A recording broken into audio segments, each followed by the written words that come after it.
You sit down to eat, your food is hot, your brain is not, because your phone buzzes again. It's always the same message. Hey, quick question. You got a sec? If you feel your stomach drops when you think about taking a week off, it's probably because your business only works when you're working. Hey, it's your girl Alexis, and you're not lazy. You're just stuck in the center of your business like a hamster wheel. Here's the hard truth: if you're the only engine, you do not have a business.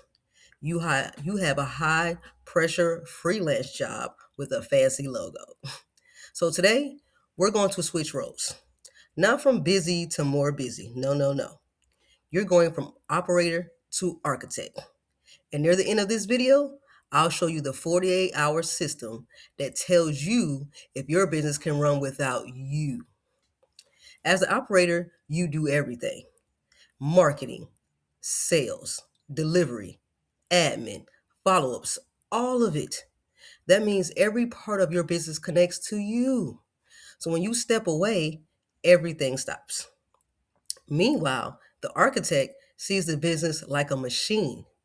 Your job is not to do every task. Your job is to design how tasks get done without you. The operator says, how do I do this? The architect says, how does this happen without me? And yeah, this part can sting a little because your ego loves being the one. Still, freedom costs control. So when you start trading your hero moments for repeatable systems, first you need to see what you're actually doing all day. Because right now, your calendar lies. It says client work, but inside that block are 40 tiny tasks. So for 5 work days, track everything you do in 15-minute chunks. Not on worked on a project. Be specific, like answered the same pricing question 3 times, sent an invoice by hand, fixed the same typo on a blog post for 20 minutes, or followed up on a late payment, responded to a DM that should not be a DM. And at the end of the week, you label every task with 4 buckets. Eliminate stuff that doesn't matter, automate what software can handle it, delegate a human can do it, just not you. And number 4, the architect. Only you can do this part. Most importantly, your goal is to clear the first 3 because then you finally have time for the 4th. Now you're going to solve the biggest reason you keep doing everything. It's not because you love busy work, it's because explaining it feels annoying. You know what I'm saying? So instead of writing a 10-page doc that you'll never read again, you do this. The next time you repeat a task, record your screen. Talk through it as you go. Say what you click and why you click it. That video becomes your SOP, your recipe. So then a VA can watch it, virtual assistant, automation setup gets easier, and future you stops forgetting how you did it the last time. Also, it's kind of magical to stop holding your entire business in your brain like a stressed out squirrel. But here's where most entrepreneurs mess this up. They try to automate chaos. If managing people drains you, automation is your best friend. It doesn't need pep talks. It doesn't take sick days. Also doesn't message you, hey, circling back at 9:47 p.m. So you focus on these 3 C's. 1, capture leads. Stop answering how much do you charge in DMs. Instead, you set up a simple capture flow. They enter their info, they get an auto reply like a welcome message and pricing guide. Then they get invited to book. Number 2, convert sales. If someone downloads a free resource, your email should do the follow up. So you create a short email sequence that turns over 5 to 7 days. that runs over 5 to 7 days. I'm sorry. It explains what you do, who it's for, and what to do next.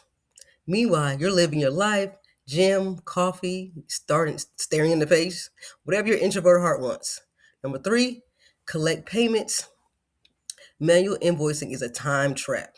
So use tools that send invoices automatically, send late reminders automatically, send a next steps email when payment lands. Now, at this point, you replace the constant checking job with a simple flow. Automation has limits. At some point, you need a real person, but you still don't need a 10-person team. You also don't need a general helper you have to manage all day. So instead, you hire for outcomes. So, for example, you have when you turn one YouTube video into 5 short clips each week, or manage my inbox for 1 hour a day, only flag urgent leads. When you delegate outcomes, you don't manage every step. You inspect the result. So you stay the architect, not the exhausted bottleneck. And once the system exists, the biggest threat is you because you feel the itch. You want to check the inbox. You just want to just fix the graphic. You want to jump in and save the day. So you need to set boundaries that make it harder to backslide. You have deep work blocks. This is time when you block time to work on the system, not the service. The 48-hour test. You step away for 2 days, then watch what breaks. When something breaks, don't patch it by hand. Fix the system so it stops breaking. Batch content. If you create content, stop doing it on demand. Make a month of content in a couple of focused days. Then let it publish while you rest. Picture a normal Tuesday. You eat breakfast, you check your notifications once, and you see a sale came in, 2 leads booked for next week, a post went live, and you didn't chase any of it. You didn't perform for it. It happened because the machine keeps moving. That's the goal. Not working less because you hustled harder, working less because you built something that doesn't need your constant attention. So here is your simple plan. You're going to audit. You're going to track your time for 5 days. You're going to document, record one screen video for each repeat task this week. Then you're going to automate, set up booking and invoicing so you stop babysitting it, and then delegate, offload one outcome to a specialist or AI.